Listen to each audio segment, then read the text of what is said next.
الحمد لله رب العالمين والصلاة والسلام على سيدنا محمد وعلى آله وأصحابه أجمعين رب اشرح لي صدري ويسر لي أمري واحلل عقدة من لساني يفقه قولي رب زدني علما رب زدني علما رب زدني علما آمين يا رب العالمين أما بعد فأعوذ بالله من الشيطان الرجيم بسم الله الرحمن الرحيم Assalamu alaikum wa rahmatullahi wa barakatuh.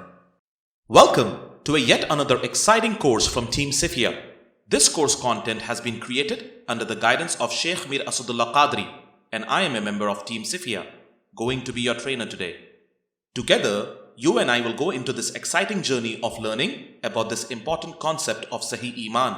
So, welcome aboard. Shaykh Al-Ghazali, Rahmatullah Alayh, Part 1. This course content is divided into the following lectures. Introduction.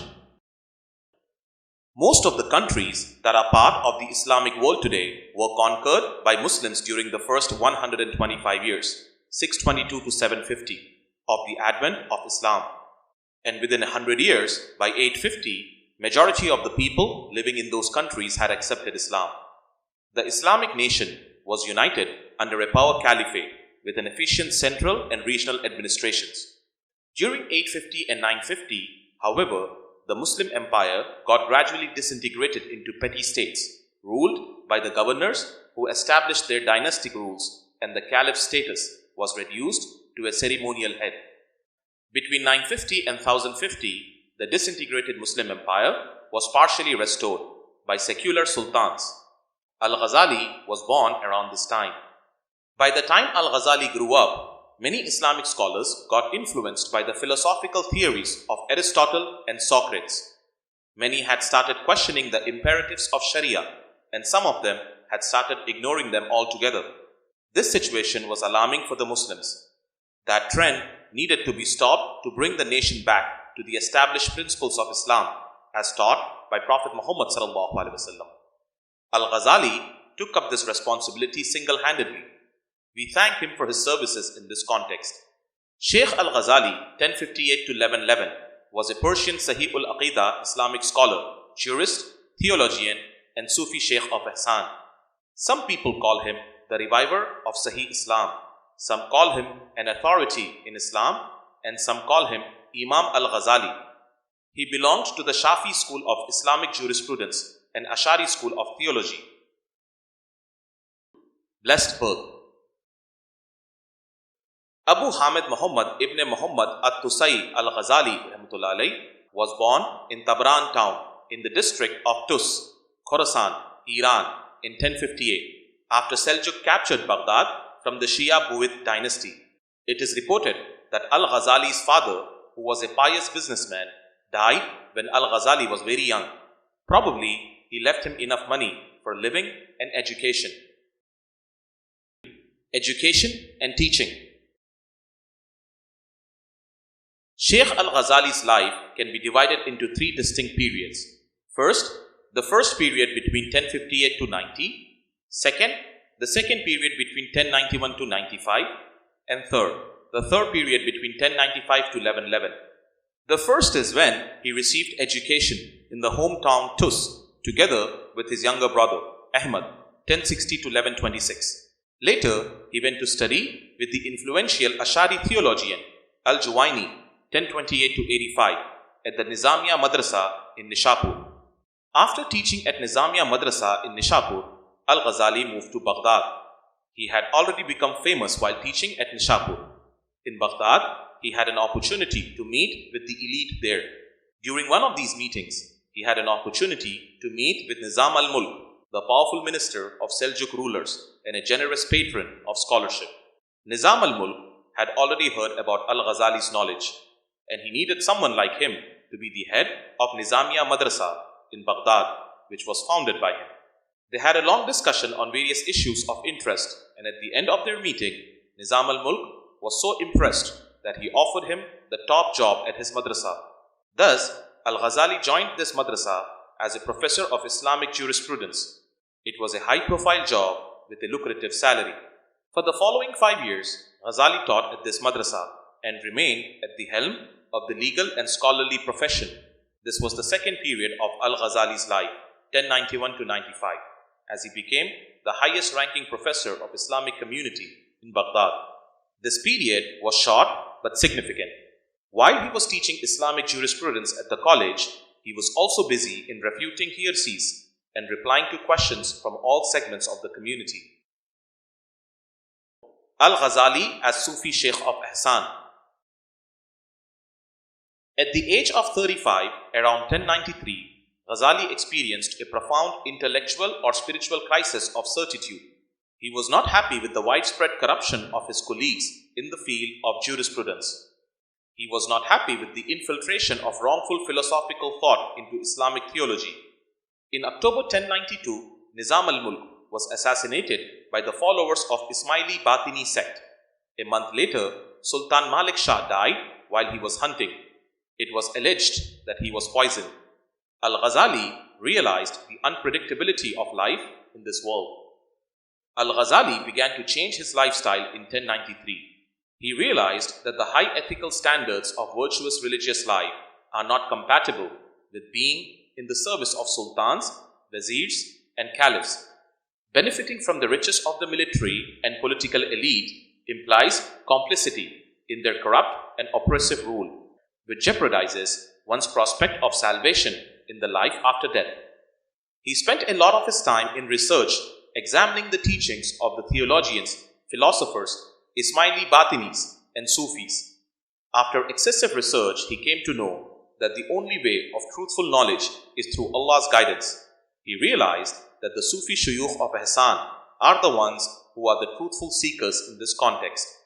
Once he realized that, he started to walk on the path shown by the Sufi Shuyukh of Ihsan.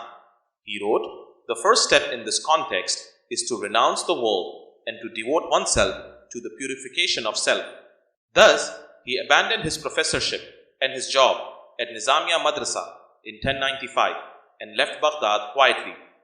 During the following 10 years, 1095 to 1105, clothed in wool garment of the Sufis, he got completely absorbed in spiritual practices. Towards the end of 1105, he returned to his family and his hometown, Tus, where he established a small private school and a Sufi khanqa. In 1106, under pressure from public and the authorities of the Seljuk court, he returned to teaching at the Nizamiya Madrasa in Nishapur, where he himself had been a student earlier.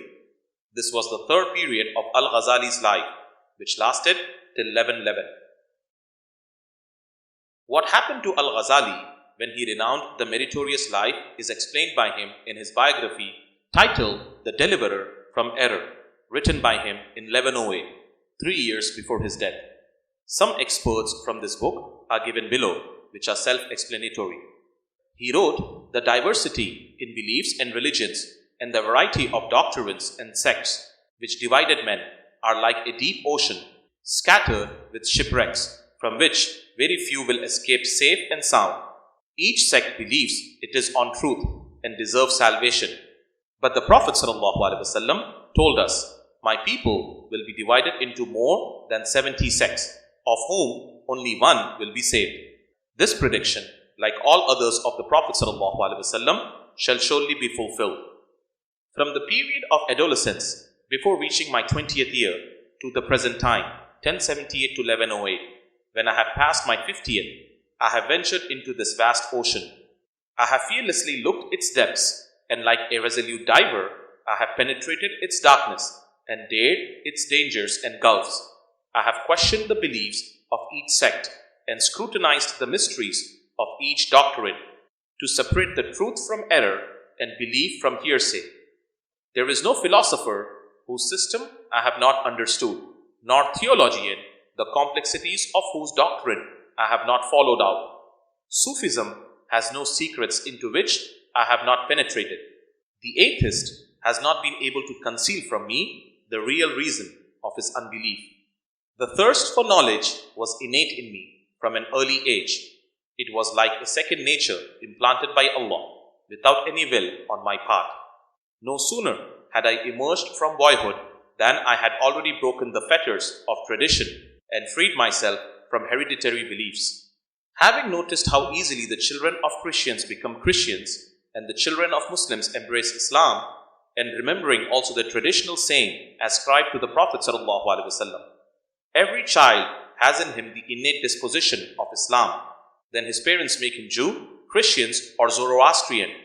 I was moved by a keen desire to learn what was this innate disposition in the child, the nature of the inadvertent beliefs imposed on him by his parents and his masters, and finally the unreasoned convictions which he derives from their instructions.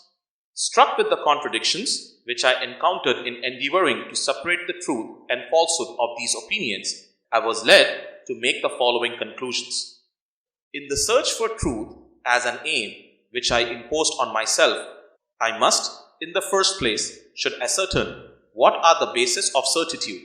In the next place, I recognized that certitude is the clear and complete knowledge of things, which leaves no room for doubt nor possibility of error and assumption, so that there remains no room in the mind for error.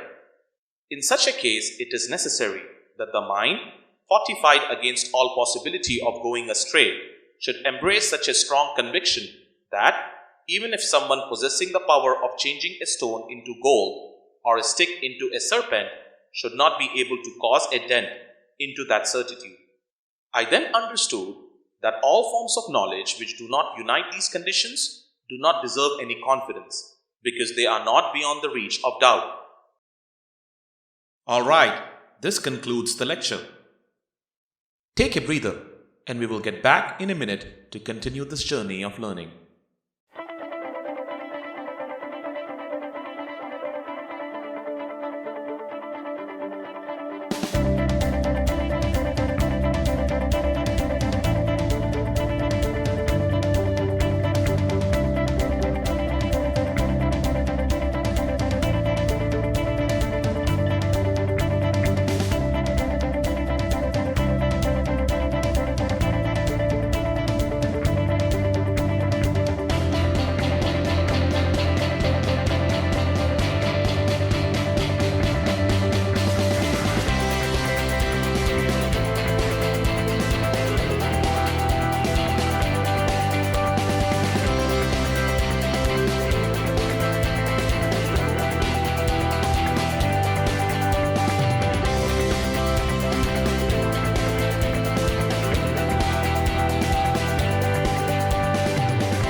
Al-Ghazali discussed in his book the sophist beliefs and how he got convinced that their contentions were not real. Then, mentioning about the different kinds of seekers of truth, he wrote, "When Allah, in the abundance of His mercy, had healed me from the sophist malady, I ascertained that those who are engaged in the search for truth may be divided into three groups. First, scholastic theologians who profess to follow theory and speculation. Second, the philosophers who profess to rely upon formal logic. Third, the Sufis who call themselves awliya-ullah and possessors of intuition and knowledge of the truth. The truth, I said to myself, must be found among these three classes of men. If it escapes them, one must give up all hope of attaining it. Determined to follow these paths and to search out these systems to the core, I proceeded with my investigations. First, commencing with theological science, I carefully studied and meditated upon it. I read the writings of the authorities in this context and myself composed several treatises. I recognized that this science, while serving its own requirements, could not assist me in arriving at the desired goal. In short, its object is to preserve the purity of traditional beliefs from all heretical innovations. Allah, through His Apostle ﷺ, has revealed to His servants a belief which is true as regards to their temporal and eternal interests. The chief articles of it are laid down in the Quran and Sunnah. Subsequently, Satan suggested to innovators principles contrary to those of accepted belief. They listened greedily to his suggestions, and the purity of the faith was threatened. Allah then raised up a school of theologians and inspired them with the desire to defend the truthful beliefs by means of a system of proofs adapted to unveil the tools of the heretics and to foil the attacks which they made on the principles established by Sunnah. Such is the origin of scholastic theology. Many of its experts, worthy of their high ranking, valiantly defended the truthful faith by proving the reality of prophecy and the fallacy of heretical innovations. Their principal effort was to expose the self-contradictions of their opponents and to refute them. Whatever be the case, the scholastic theology could not consequently satisfy me, nor heal the problem from which I suffered. Second, then I proceeded from the study of scholastic theology to that of philosophy. It was plain to me that in order to discover where the professors of any branch of knowledge have erred, one must make a profound study of that science and those who know most of it in order to penetrate into secrets of it, unknown to them. Only by this method can they be completely answered. In theological writings devoted to the refutation of philosophy, I have only found a complicated mass of phrases, full of contradictions and mistakes, incapable of convincing even the common man on the street, convinced that to dream of refuting a doctrine before having thoroughly comprehended it is not possible. Thus, I started studying these philosophers and their works. With the help of Allah, these studies put me in a condition to thoroughly comprehend philosophical systems within a space of 2 years. I then spent about a year in meditating on these systems after having thoroughly understood them. I turned them over and over in my mind till they were thoroughly clear of all obscurity. In this manner, I acquired a complete knowledge of all their ploys and sensitivities, of what was truth and what was illusion in them. I ascertained that they were divided into different types and that their adherents might be ranged under diverse groups. All, in spite of their diversity, are marked with the stamp of infidelity and irreligion, although there is a considerable difference between the ancient and modern, between the first and last of these philosophers, as regards to the amount of truth they have missed.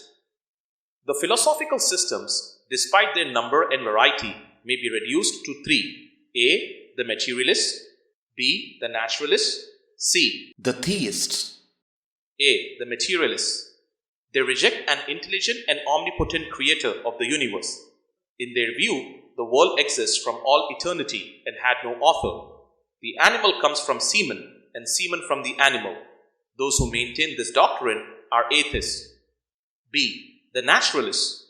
These devote themselves to the study of nature and of the marvelous phenomena of the animal and vegetable world. Having carefully analyzed animal organs with the help of anatomy, struck with the wonders of God's work and with the wisdom therein revealed, they are forced to admit the existence of a wise creator who knows the end and purpose of everything. And certainly, no one can study anatomy and the wonderful mechanism of living things without being obliged to confess the profound wisdom of Him who has framed the bodies of animals and human beings.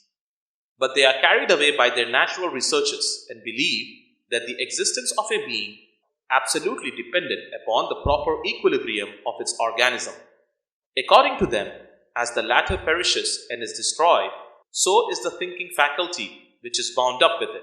And as they assert that the restoration of a thing once destroyed to existence is unthinkable, they deny the immortality of the soul.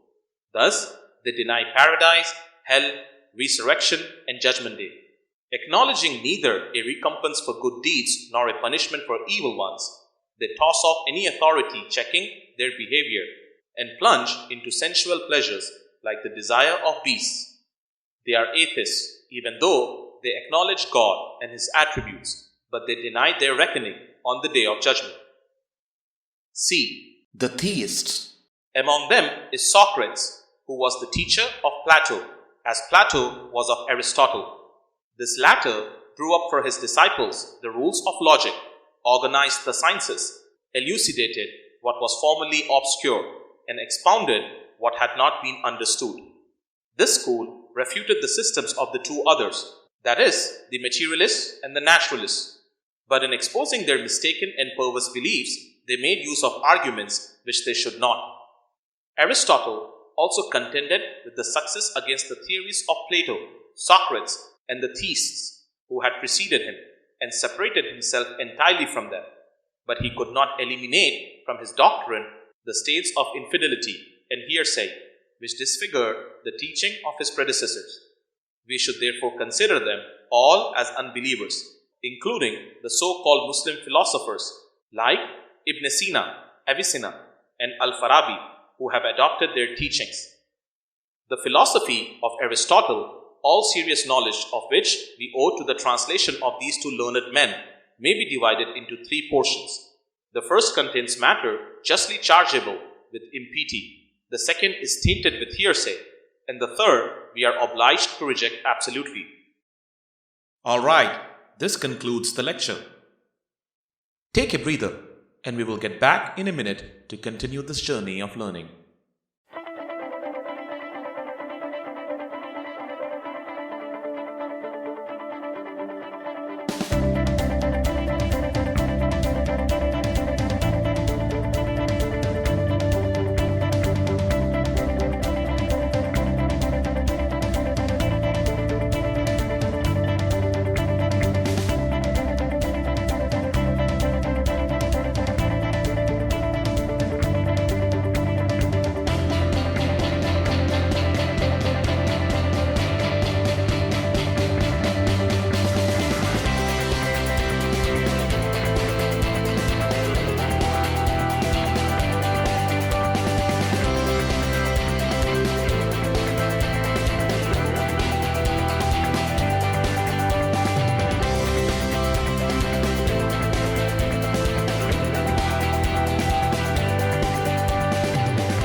Then, Al-Ghazali discussed at great length about the philosophical sciences like mathematics, logic, physics, metaphysics, politics, and moral philosophy. Then, he wrote as follows. Third, when I had finished my examination of these doctrines, I applied myself to the study of Sufism. I saw that to understand it thoroughly, one must combine theory with practice. The aim which the Sufis set before them is to free the soul from the tyrannical burden of the passions, to deliver it from its wrong inclinations and evil instincts, in order that, in the purified heart, there should only remain room for Allah and for the invocation of His holy name. As it was more easy to learn their doctrine than to practice it, I studied first of all those of their books, like The Nourishment of Hearts by Abu Talib Makki, the works of Harith al-Muhasibi, and the fragments which still remain of Junaid Shibli, Abu Yazid Bustami, and other Sufi shuyukh of Ihsan. I acquired a thorough knowledge of their researches, and I learned all that was possible to learn of their methods by study and oral teaching. It became clear to me that the last stage could not be reached by just instruction, but only by transport, absorption, and the transformation of the moral being. I realized there is difference between knowing renouncement, comprehending its conditions and causes, and practicing renouncement and detachment from the things of this world. I saw that Sufism consisted of experiences rather than definitions, and that what I was lacking belonged to the domain, not of instruction, but of absorption and initiation. The researches to which I had devoted myself, the path which I had traversed in studying religious and speculative branches of knowledge, had given me a firm faith in three things: Allah, inspiration, and the Last Judgment. These three fundamental articles of belief were confirmed in me, not merely by definite arguments, but by a chain of causes, circumstances, and proofs which it is impossible to recount. I saw that one can only hope for salvation by devotion and the conquest of one's passion, a procedure which repurposes renouncement and detachment from this world of illusion. Finally, I saw that the only condition of success was to sacrifice honors and riches and to sever the ties and attachments of worldly life. Coming seriously to consider my state, I found myself bound down on all sides by these constraints. Examining my actions, the fairest of which were my lecturing and professional occupations, I found to my surprise that I was engrossed in several studies of little value as regards my salvation. I probed the motives of my teaching and found that, in place of being sincerely connected to Allah, it was only actuated by a vain desire of honor and reputation. I perceived that I was on the edge of void and that without an immediate conversion, I may be doomed to eternal fire. In these thoughts, I spent a long time. And one day, I decided to leave Baghdad and to give up everything. The next day, I gave up my resolution. I advanced one step and immediately reverted. In the morning, I was sincerely resolved only to occupy myself with the future life. In the evening, a crowd of carnal thoughts assailed and dispersed my resolutions. On the one side, the world kept me bound to my post in the chains of covetousness. On the other side, the voice of religion cried to me, "Up, up! Your life is nearing to its end, and you have a long journey to make. All your pretended knowledge is zero except falsehood and fantasy. If you do not think now of your salvation, when will you think of it? If you do not break your chains today, when will you break them?" Then my resolve was strengthened. I wished to give up all, but my nafs, returning to the attack, said, "You are suffering from transitory feeling. Don't give way to it, for it will soon pass. If you obey it, if you give up this fine position, this honorable post exempt from trouble and rivalry, this seat of authority safe from attack, you will regret it later on without being able to recover it." Thus, I remained torn asunder by the opposite forces of earthly passions and religious aspirations for about 6 months from the month Rajab of the year 1096. At the close of them, my will yielded, and I gave myself up to destiny. Allah caused an obstruction to chain my tongue and prevented me from lecturing. Vainly, I desired, in the interest of my pupils, to go on with my teaching, but my month became dumb. The silence to which I was condemned cast me into a violent despair. My stomach became weak. I lost all appetite. I could neither swallow a morsel of bread nor drink a drop of water. The exhaustion of my physical powers was such that the doctors, despairing of saving me, said, "The mischief is in the heart and has communicated itself to the whole organism. There is no hope unless the cause of his grievous sadness be restrained." Finally, conscious of my weakness and the prostration of my soul, I took refuge in Allah as a man who was at the end of his life without resources. Finally, Allah heard me. It is in Quran, "Who guides you in darkness on the land and the sea, and who sends the winds as heralds of good news of His mercy? Is there another God besides Allah? Exalted is Allah above what they associate with Him." An-Naml 63. He made easy to me the sacrifice of honors, wealth, and family. I gave out publicly that I intended to make the pilgrimage to Makkah, while I secretly resolved to go to Syria, not wishing that the Caliph or my friends should know my intention of settling in that country. I made all kinds of clever excuses for leaving Baghdad with the fixed intention of not returning there. The Imams of Iraq criticized me with one accord. Not one of them could admit that this sacrifice had a religious motive, because they considered my position as the highest attainable in the religious community. It is in Quran, "This is the farthest limit of their knowledge. Surely your Lord alone knows best, who has strayed away from the path and who has come to guidance." An-Najm 30. All kinds of explanations of my conduct were forthcoming. Those who were outside the limits of Iraq attributed it to the fear with which the government caused me.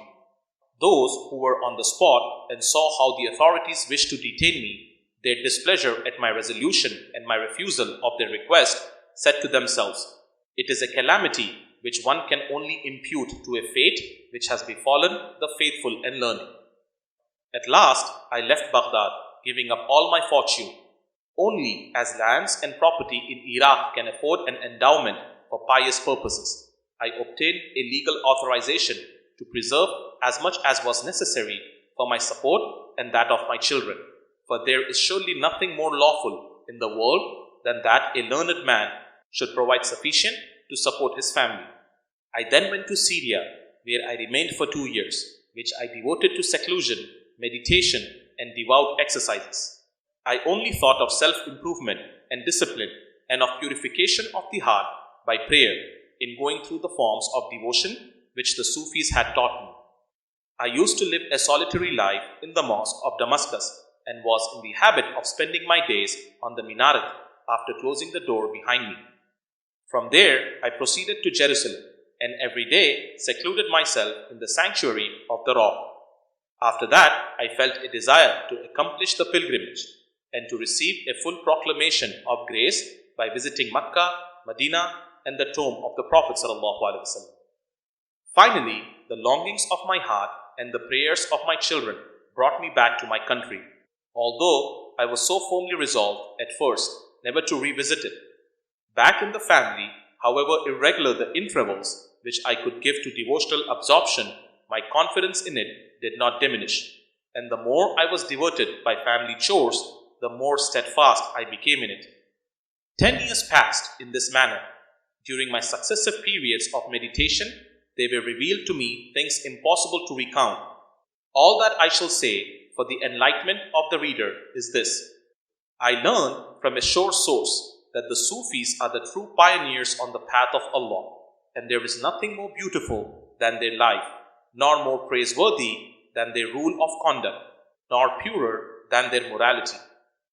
With the Sufis, repose and movement, exterior or interior, are illuminated with the light which proceeds from the central radiance of the Prophet ﷺ. And what other light could shine on the face of the earth?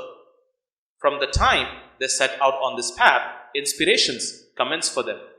They come to see in the waking state angels and souls of prophets. They hear their voices and wise counsels. By means of this contemplation of heavenly forms and images, they rise by degrees and heights which human language cannot reach, which one cannot even indicate without falling into great and inevitable errors. Some people call the proximity to Allah as intermixing of the being, halal. Some call it identification, ittihad, and some call it union, wasl. All these terms are wrong. As I have explained in my book titled The Chief Aim, whoever reaches that stage should confine himself by saying, "What I experience, I shall not try to say. Just call me happy, but ask me no more." Read my book titled The Marvels of the Heart, which is part of my work, The Revival of Religion Sciences, for details. The certitude derived from proofs is called knowledge. Passing into the state we describe is called transport. Believing the experience of others and oral transmission is faith. Such are the 3 degrees of knowledge. It is in Quran, "On the day of judgment, you shall see the believing men and the believing women with their light shining before them and by their right hands. It will be said to them, 'Glad tidings for you this day. You shall enter the gardens under which rivers flow, paradise, to reside therein forever.' Truly, this is the greatest success." Al-Hadid 12. Behind those who believe comes a crowd of ignorant people who deny the reality of Sufism, hear discourses on it with incredulous irony, and treat as charlatans those who profess it. To this ignorant crowd, the verse applies. There are those among them who come to listen to thee, and when they leave thee, ask of those who have received knowledge, "What has he just said?" They are they whose hearts God has sealed up with blindness and who only follow their passions. Among the number of convictions which I owe to the practice of the Sufi rule is the knowledge of the true nature of inspiration. This knowledge is of such great importance that I proceed to expound it in detail. Then Al-Ghazali explained in detail the reality of inspirations and its importance to human race. For the details, you can read his book, The Deliverer from Error. In the end of his book, he wrote, "I pray Allah to place us in the ranks of his chosen ones, among the number of those whom he directs in the path of safety, in whom he inspires fervor in case they forget him, whom he cleanses from all defilement, but nothing may remain in them except himself." Alright, this concludes the lecture. Take a breather and we will get back in a minute to continue this journey of learning.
Al-Ghazali's works.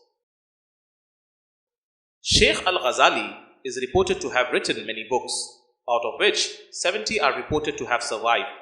We have provided below a few of these books.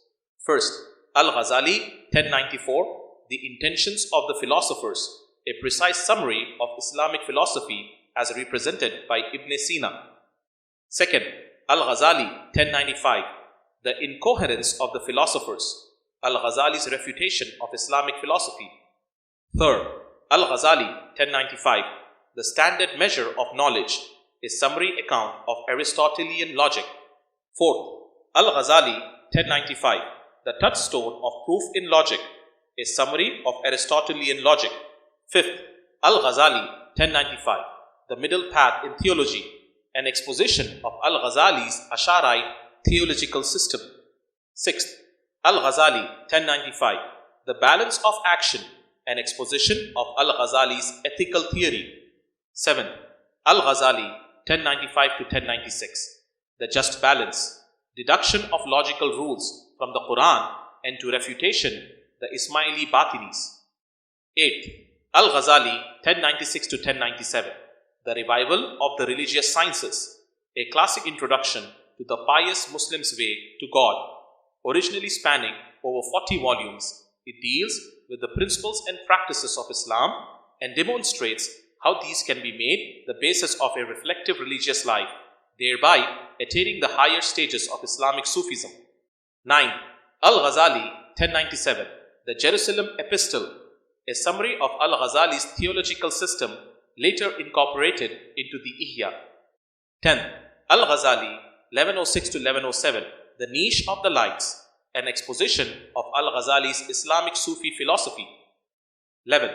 Al-Ghazali, 1109, The Essentials of the Islamic Legal Theory, an exposition and standard work of the Islamic legal theory of the Shafi'i school of thought. 12. Al-Ghazali, 1108, The Deliverer from Error.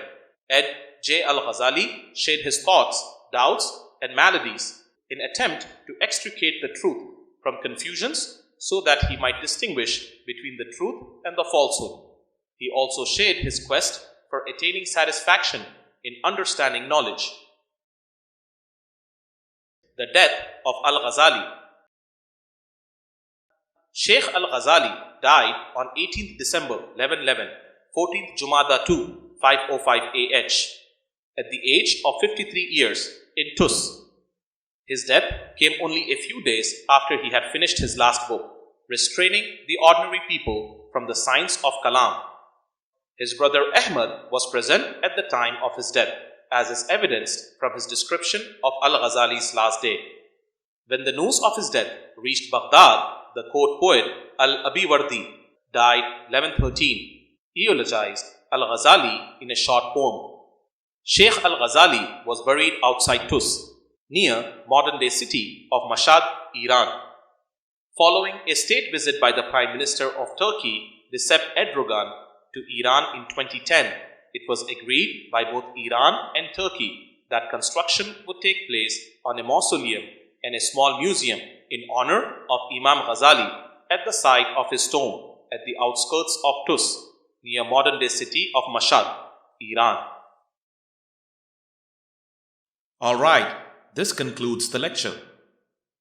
Before you go, you can find more information of many other Islamic topics like the one we discussed in this course at sahiiman.com/books. Hundreds of books available explaining multiple Islamic topics up for grabs for free. So do check it out. Thank you for signing up for this course. We hope you had a great time learning about this important topic as we had preparing this course for you. See you again for another exciting learning experience at the correct Islamic Faith International Academy. Until then, it's goodbye from us at Team CIFIA.